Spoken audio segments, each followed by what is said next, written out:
Welcome to Chats Over Coffee with my yoga teacher. This is a podcast where a comedian talks to his yoga teacher about, there's usually yoga in there, but if you don't practice that, you should still hopefully enjoy it. That's the plan anyway. Thanks if you've been listening for a while. Don't forget to subscribe if you do enjoy the show and you haven't done that. And if you do want to tell other people about it, either in real life or on the internet, we would love that as well. So here is this week's episode. Here we go. It's like they say in heaven there'd be no need for comedy because there'd be nothing to laugh about because there'd be no problems for you to make light of. There you go. So when we get there, I am out of a job. Another reason not to go to heaven.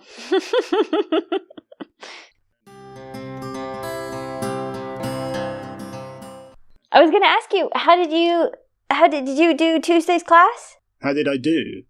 Did you do it? Did you do Tuesday's class? The one around Ahimsa. The one we're going to talk about, yeah. Yeah, did you do it? I did do it. Well, what did you think? It was alright, yeah. I mean, sometimes I feel like I'm not... Oh, God, how am I going to say this? I know that you put things, like you put effort into the class and stuff, and it's all like themed, and that's why we're doing certain things. But sometimes it feels... why did you take this the wrong way? Don't. Right, but... I'm waiting to take it the wrong way. No. Okay, right. Okay, well, when I sometimes do... If I do a yoga with Adrian video, and she's got all ones like yoga for creativity, yoga for writers, yoga for stress, yoga for, when you've had a bad day. And sometimes I do them, and I think, it was just a yoga class. Do you know what I mean? Like, she said at the beginning, oh, this would be really good for whatever. And for all I know, with her technical knowledge and presumably your technical knowledge, everything is very much structured. All the poses that we do, everything is done because of the certain theme. And I can't see it because I'm not an aficionado of it. But sometimes I sort of think she could just say, not you, Adrian. Okay. Could just say, we're just doing yoga today, and it'd be the same. I mean, when it's something physical, like this is good for your lower back or something today, that's different. But sometimes the more philosophical elements of it, you sort of feel like, to the untrained person, perhaps it could feel like you're just spending the first 5 minutes saying this is our focus, and now we're just going to do regular yoga, and you can think that it's related. I'm not saying that's what happened, but I wouldn't have understood why doing some of the specific moves and stuff in the class is necessarily related to the philosophical focus of that class. Yeah. And so please enlighten me. So I would say there's two aspects to bringing a focus to your class like that. Like, so for instance, you said like yoga for creativity. That's very abstract. There's nothing there necessarily that relates specifically to your body at first glance, in a sense. Like, you just think, yeah, yoga for creativity, okay. And then, like you say, you do a yoga class. But there's two things. So one, obviously setting an intention, like literally saying it to yourself over and over again, will make a difference. I actually read a medical study recently about yoga for back pain, which obviously is very physical. That's if you, like you're saying, if you do yoga for your lower back, then you can imagine that's going to emphasize lower back things. But this one was talking about just specifically pain in general. And they said that they, after they did their tests and exams and did classes with other people and stuff like that, and basically the conclusion was that if you tell someone that this is going to help them with their back pain, it had a higher percentage of helping with their back pain than if you told them it was just yoga, even if it was the exact same thing. So that's like the mind kind of aspect. Like, you tell yourself something and then it's related, whether you want it to be or not. Rather if it's actually physically related or not. If you're saying this yoga is going to help with my creativity, after class, I'm going to feel so creative. But there's another aspect, the more subtle aspects. So this kind of goes into your yoga philosophy a little bit, but not the 8 limbs. This goes into more like Chinese medicine and your nadis, and so like your chi and your chakras and your levels of creativity would be linked to something like that. So in traditional acupuncture, they say that your chi or your ki is blocked. The channels have been, they've become blocked for some reason. So they try to poke you with little pins to clear the channels. Similar things can happen, or the idea behind them happening for your chakras. So say you have about 7 chakras in your body, and each one is related to feelings, to mental levels, to how well you speak, how well you articulate your feelings, and that kind of thing. You can imagine that they flow. So like if you were to imagine like puddles, like rice paddy fields or something, and each one kind of flows and then pours into the next one and flows and pours into the next one. That's the idea for your chakras as well. So if one kind of stagnates or gets clogged up, the idea is that it won't swirl as well, won't be as clean, it won't be good. So even if you're not 100% sure if you agree with all that, which is fine, but the idea is that a lot of teachers, when they teach a class specifically designed around something, it'll be designed around whatever philosophy they're wanting to go down and opening those channels. So whether that's chakra based or nadis or a mental block or whatever. So if you were to say that you're feeling very angry, you might open your heart chakra. So you may do more back bends, you may do more things that open through the chest, you may do more breathing exercises. Same with the throat. If you're having trouble communicating and things, you might focus on the area of the mouth and the throat and exercises around that. So from someone who's not really who doesn't really understand those subtle connections to the poses, they might think that you're just doing a yoga class, but the teacher might have designed something around, opening these channels or these chakras or whatever. Does that answer your question? Yeah, that sort of does, yeah. So basically I'm like, you schooled me there. So. I didn't mean to school you. No. But this does go to show why there are different levels of yoga teachers. I'm not saying that everyone's a bad teacher or everyone's a good teacher, but this is why you have to be careful that you do actually get someone who's been through yoga teacher training, because sometimes people, I have seen it myself, go to yoga classes, lots and lots and lots, and then start to teach a class. And all they're teaching are the poses, and they don't really know why or what they're teaching. They don't know that subtleness behind it. And I'm not saying that everyone is like that and that you have to get a certain qualification, but I do think that you have to make sure that you've dug deep into it before you go into teaching, because I've said it loads of times, you don't know what you don't know. Like even I don't, there's loads of stuff I won't know, of course.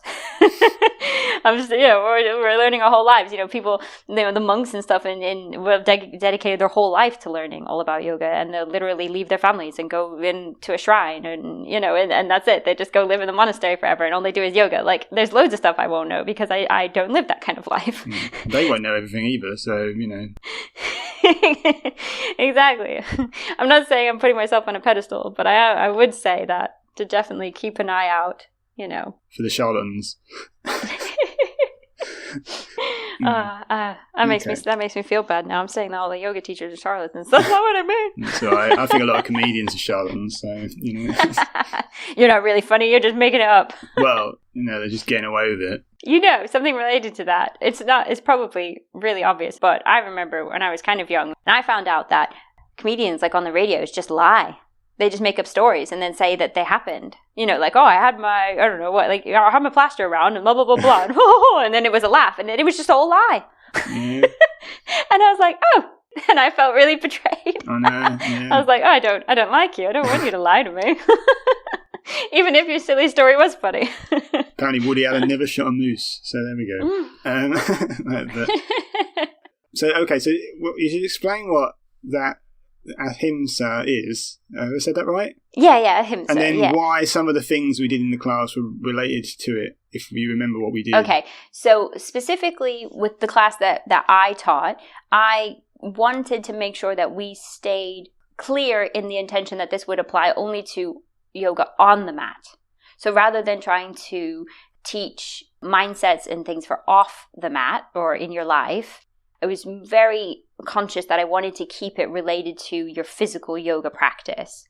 So Ahimsa itself is the first of the 8 limbs, and it's the first of the first. So it's the first yama, and there's 5 yamas, and then the yamas are one of the 8 limbs of yoga. And this is just like, as I kind of mentioned, one aspect of yoga philosophy. But they're basically, I've got it written here, moral restraints, which I think is quite a good way of saying it.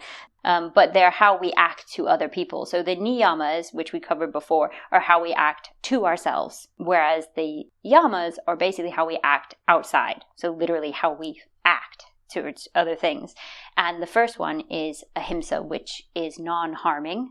So basically just not causing any harm, not hurting anything. This is the main reason why the majority of yoga teachers are vegan or vegetarian, which is why that is quite strongly attached to that, I don't know, the idea of a yoga teacher. I think it was one of the first things I asked you, I think, probably. Yeah. And sorry, to some extent, that's rightfully so, because that is one of these main points that connect most yoga philosophies are the 8 limbs.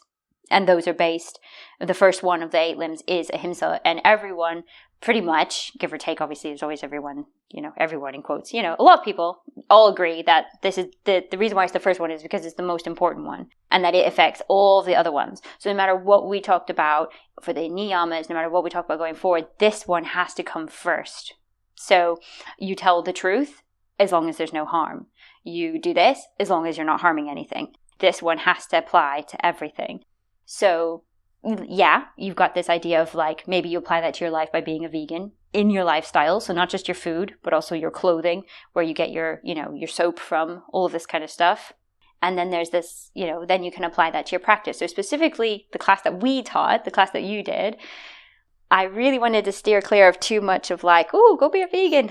And and wanted to really just bring awareness to that idea of non-harming, because I think that as a society, we beat ourselves up a lot. There's a lot of internal guilt if we don't do things. There's a lot of like, I want to, you come to a class with an expectation of what you're going to be like just because you've done it before. So you sit down in your mat and you think, oh, why does my hip hurt? Oh, that must be wrong. It's like, well, it's not wrong. It's just a thing. So is this idea that you're expecting something of yourself? So then you push yourself to do what you did yesterday, and then you end up hurting yourself because really you shouldn't have done that, because today something was wrong. You slept funny or something. You had a crick in your neck and you shouldn't have done your wheel pose today because you should have given it some time to rest. Or you should have come out of the pose because you hurt yourself, or you did it too many times. So I think our practice, my point in that one, was to try and ease into a practice where you decide what you want to do. We start with a low lunge, then we go with a high lunge. But there's nothing stopping you from going back to that low lunge if that felt better. Like, you know what I mean? And like, if you were going to hold a pose, not holding it for as long as I say, maybe coming out early. So that was kind of the idea that I was getting at in that class specifically, was more around not harming yourself in your physical practice and trying to be aware of how you feel right now. Which is really hard, especially if you've been practicing for a really long time. If you've been like whipping up into wheel pose every other day, and then one day you try to come into your wheel pose and it really hurts, and there's a mental block that says, no, I do this all the time, it shouldn't hurt, and you want to push through. It's like my nan always says to me that she still imagines herself to be able, she's like 92 or something. She says, you can still think that you can do things that you used to be able to do when you were younger, when you're old, but you can't. What I mean there is that made me sort of feel like, instead of you don't do your wheel pose today, it made me feel like, don't beat yourself up, except that today's the day that you're going to not walk to the shop because your leg hurts because you've got arthritis or something like that. I don't know. Like, she's not going to listen to this, but... Well, I would say that yes, to some extent, yes, listen to your body. If you think that a day of rest would do you better than pushing through, then listen to that. But I do think that specifically with aging, again, coming back to these studies, there has been a study that I read about where they put some elderly people into, I would say a facility, but that sounds really clinical, but like an area designated for them that was decorated to be the time that they were at their peak in their life. So like maybe it was 40 years ago for them or something. So all the things on the TV, if there was TV, I think there was, they had some black and white TVs. They had like all the furniture to look like that. They had all the lights. Everything was designed. The clothing that they were given to wear was designed to be around them being in their peak years, like in their 30s or 20s or whatever. And then they were just told to like, just live as you normally would. And they all did better.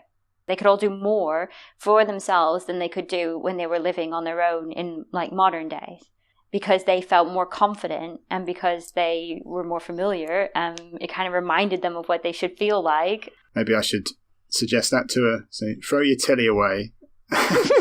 I'll buy you one of those old wirelesses for you to sit round and just like send you like all of Winston Churchill's war reports or something. Oh no, God. listen to. Oh dear. Yeah, that's an interesting study though. I quite like that. But in saying all of that, I'm surprised you haven't said anything yet, because I thought you might.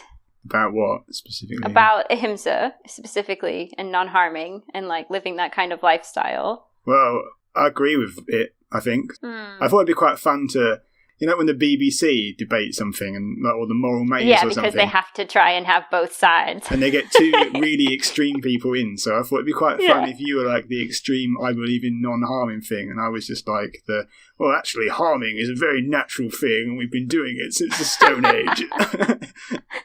It's a human trait to harm others and animals. And the animal kingdom is our domain. I thought it'd be quite funny Survival if I was of the that fittest. guy. Yeah, basically, yeah. What would Charles Darwin say? Unless Darwin was vegetarian, I don't know. Maybe, was he? Probably not. I'm sure there's some vegetarians from like people like Darwin. Maybe Newton was one, maybe, or something. I don't know. Someone from back in ye olde science days was definitely a vegetarian. It's not something that got invented in the 1970s, is it? No. I mean, Hitler was a vegetarian, and he's before then, so... Oh, dear. Yeah. So. All I was going to say was, quite a while back, I wrote an article that I just posted on Facebook, to be honest. Like, I think I did like a blog post. But it was basically talking about how it's kind of impossible, because everything that we do, especially in the modern world, causes harm. So, like, one example you could think of is like, say going back to that kind of time period, Newton and that kind of thing. Say Newton wanted to give his grandma some flowers, and so he goes out in the garden, he picks some flowers, picks some roses, wraps them up, gives them to his grandma. Boom, boom, done. Wraps them up with some twine or whatever. But if we did that now, well, we can't. Well, unless it's very unlikely you're going to go out and pick flowers out of your own garden. Maybe you do. Awesome. Usually we don't. Usually we go to a shop. The shop gets the flowers from someone who sprays a load of chemicals all over the ground to grow these flowers. The flowers are highly processed and extremely not happy in the environment that they're growing in, so they use a lot of water and fertilizer and things to keep them growing in very concentrated groups. The more flowers you can grow per bunch, per land or whatever, the more you're going to sell, the more money you make. Then it gets shipped to a shop, so someone's driving it, someone's chucking out, all this stuff. It's wrapped in plastic. And then you've got plastic you wrapped it in. That's going to last forever. 2 seconds on the shelf, 1,000,000 trillion years on the planet. And then you've given them to your grandma. Your grandma throws the plastic away. Grandma's pretty happy with the flowers. But in the end, all of that harm you caused just by buying those flowers. That's why I don't buy her flowers. So that's it. Don't buy flowers. No, but my point is, if you really, really think about it, it is impossible to cause no harm in modern world. Well, I think I've touched on that before. Like, it's hard to be a consumer and be an ethical consumer. You just can be slightly more ethical one. Yeah, I mean, like, where's the money that we both have? I'm assuming you have a mortgage. You haven't bought your house outright, but assuming we have mortgages, what are they doing with your money that they're holding on to, whatever? All that money that we've given them, what do they do with that money? Well, a lot of it actually traditionally is like pensions. A lot of public sector pensions are all invested in fossil fuels. Are seen as a very safe way to invest. Exactly. And a lot of people are unaware that that's what happens. But yeah, because a lot of the time you just like, right, what bank has a good rate? Okay, I'll go with you, and that's that. And unless you specifically want to go for a bank that's giving out green loans, specifically, for the most part, you're just going to go with whatever bank gives you a loan for a house. And again, it's like there's different levels of bad. There are banks that are really, really, really dodgy. That have their fingers in pies that, should be on telly kind of thing. But there are also banks that are pretty okay. But yeah, maybe they invest in fossil fuels and stuff like that. And that's not a very nice market, but it's not necessarily supporting terrorism or, or something horrible. Yeah. You know what I mean? There are different levels of harming. We're not investing in fossil fuels anymore, but ISIS are getting quite a lot. So. Yeah, exactly. Well, I'm just saying, like, there are levels, and we all each individually have to find our peace with what we are doing, and knowing that is enough for us. Which is why I don't tend to talk about Ahimsa in my yoga classes, other than specifically related to your body, because I think it is a really individual thing that you have to decide for yourself. I think the other thing about not telling people about it is that it is quite difficult to tell people to do something that you feel quite strongly moral about and that maybe they haven't thought about it yet. It's a very difficult thing to do, to introduce, to say you should be doing something morally or you should think about it, because I know people take an affront to it, don't they? Yeah. As if you're telling them that they're a bad person for not thinking about, whatever. But so I'm saying it, and not, because I'm on, your side with that kind of thing. I'm not saying stop being so like condescending and self-righteous, Kayla. I'm not saying that, but I feel like no one changes their mind because someone has shamed them. That's why no one changes their mind in an internet argument. It's got to be a slow process of realisation. But I do think that the tone of things is very, very important. And I think that a lot of the problem with having a moralistic tone, which I think is probably the main problem as to why people hate the left, is because there's a moral sort of judgmentalness to it. So I'm going to guess that you quite like Extinction Rebellion. I quite enjoyed their initial push in London last year, or was it year before last? Yeah. It comes from a good place and everything, I think. But I think I think when I see that sort of thing, I think, they just have to be so careful not to just push it too much that people think that there's some mad fringe annoyance that they just, because it will push people the wrong. Once you take extreme tactics or extreme propaganda in inverted commas, maybe I'm not saying anything because I'm not saying anything in the propaganda is a lie, but I'm saying it's just you have to be very careful about the way you approach these things because you turn people off. Yeah, which is why I get quite annoyed when I see something like the Extinction Rebellion doing a protest because Leeds has, not met any of their green air targets. When Extinction Rebellion, protest because of those realistic, tangible things, and then, I don't know, I don't mean this in a mean way, but it's just not the right place. Bunch of vegans pop in and put up all their vegan signs telling people that meat is murder, and it's the wrong time and the wrong message because people don't want to hear that. So then they attach that idea, meat is murder, to Extinction Rebellion, and bam, climate change is fake. Because like you're saying, the marketing and the message is so important and so fragile. But if we want real change and we want to hit people so that we cause, clean air and stuff like that, you've got to separate some of these issues out, or they'll never be accepted. It just gets lost on people that are perhaps open to being one round, but it's sometimes quite delicate. People are quite prone to double down on things rather than... Yeah. So if you tell someone that they're a bad person for eating meat, they might be like, well, up yours. I'm having 2 chicken dinners now. because of the way you approach it, it's just hard. I mean, who am I to say anything? I'm not trying to win anybody round to anything now. I just like live in a hole by myself and do what I want. But it is. It is hard. It is hard because I think if you're starting to think about these things, you might be starting to think about living a life that, is a bit less harmful, maybe a better way of saying it. Maybe, that firstly applies to yourself. So maybe if you're constantly full of guilt and beating yourself up, then the last thing you want to think about is your diet. Maybe the first thing you want to think about is how you can help yourself first. And then you think about your diet, and then you think about your plastic consumption, and then you think about all these other things. But then if it's coming, it has to come from you. It really can't come from outside. It has to come from a desire inside of you. Because no one who changes wakes up and becomes a completely different person the next day. I didn't flip a switch and become a vegetarian. I started out eating just chicken because at the time, and even now, but like at the time I could get local, as in England, local, which is local in terms of the planet, but locally grown, organic, free-range chickens. So if your problem is obviously the moral idea of eating meat, then that wouldn't even be applicable. But if your idea is you want to you want your carbon footprint to be less, then eating locally reared chicken and nothing else makes a really big difference. So like I really eased into having a greener lifestyle. You slowly come round to these realizations of what you can do and what you can't do, and you have to balance that out for yourself. But I think that expectation that everyone, or even whether that's you expect, not you, but me and you expecting other people to just change overnight, or them expecting themselves to change overnight, is unrealistic. And maybe we've won some people round today. I just think that with everything, even decisions that you've decided for yourself, like, yes, that's it. I've decided this. I'm pretty happy with this. I'm going to stick with this. This is my decision. This is how I feel. There could always be something that you just did not know even existed. And then once you find that out, your whole mind could be completely changed. Like, you could go opposite of whatever it is you strongly believe. Like, I had no idea. I mean, have you seen the Seaspiracy documentary on Netflix yet? That's all propaganda. It's all funded by Al Gore. And I watch my documentaries by the Koch brothers. They're the ones they're the ones I believe.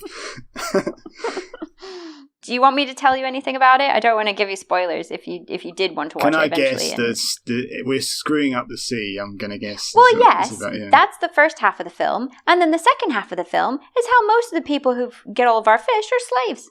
How none of our labels mean anything because they literally kill people who try to check. Have you got a smartphone? Yeah. Yeah. Do you know that most of the cobalt that they use to make the batteries and smartphones is mined by child slaves in the Central African Republic? Yes, exactly. Yeah.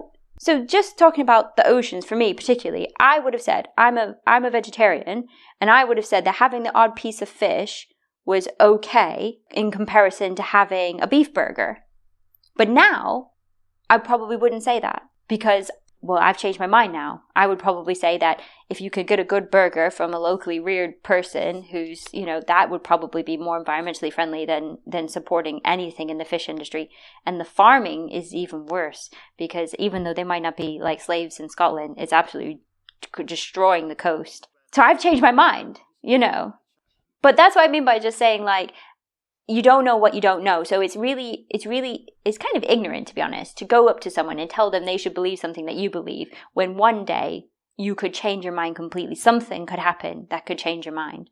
Even something that you really don't think, there's no way you could change your mind. Something could happen that could change your mind.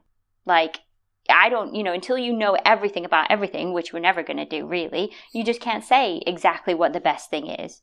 You can just know what you know and then live your life based on that. It reminds me of when I was growing up. The school was a Church of England school.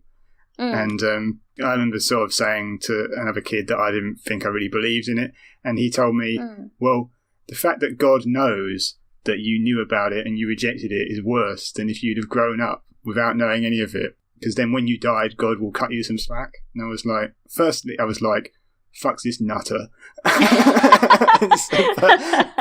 I was also like, yeah, that's the kind of, I feel like that's quite a similar sort of thing. It's like, yeah, if you're ignorant of something, then you can't get blamed for it because you didn't know any better. So that is very strong in all the Christian religions and Judaism and things, where if you walk away from something that you used to believe into, you're worse off than if you just stuck around.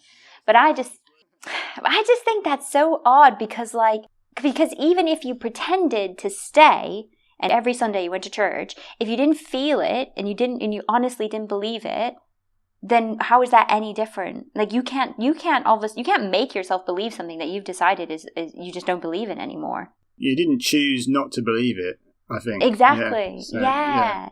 You don't choose not to. It just kind of happens. I don't know, sometimes I feel like it's just being conscious of it sometimes rather than, like, I've done that. I've had fish a couple of times a year, or like if we've accidentally bought something that it turns out has got a meat flavouring in, I usually think, well, we've bought it now, so I'll just have it.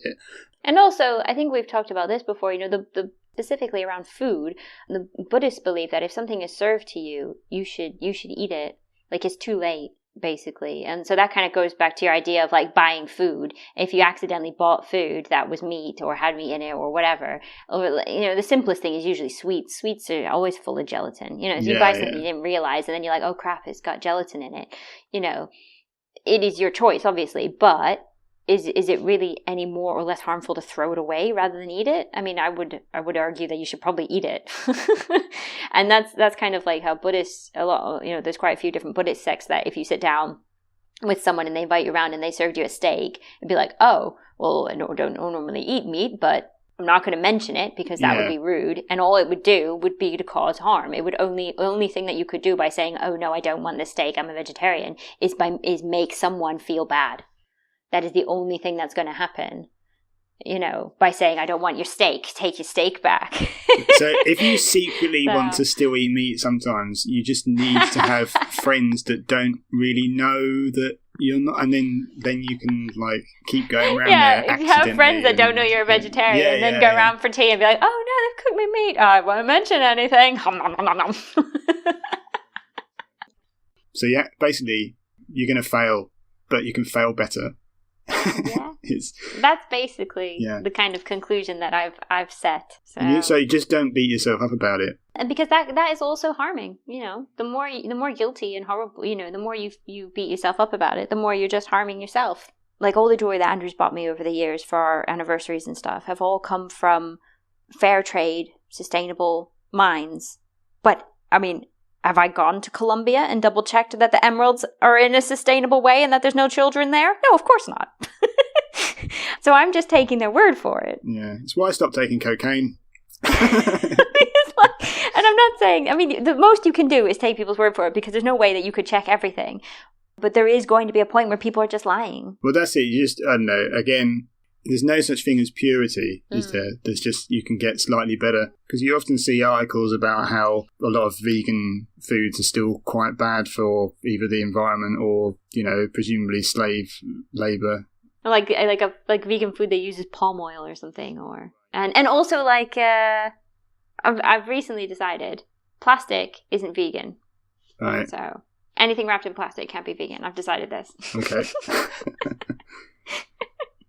Because isn't plastic? Oh, isn't it always from dead animals? Yeah, it's dinosaurs or something, isn't it? It's always. It's not. It's not from plants, is it? It's never from dead plants. I don't think so. I think it's I think it's always animals.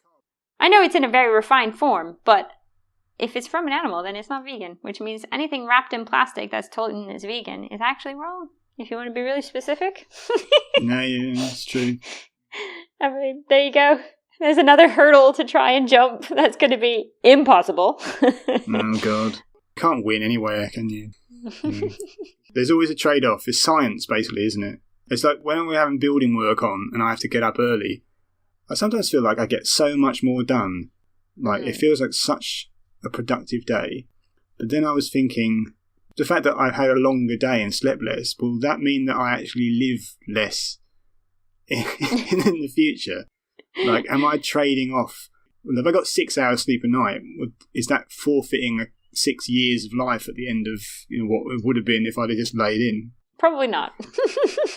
Like, is that what happens? Like, are you designated a certain amount of waking hours in your life? Well, basically? There is a belief that you're designated a certain amount of breath.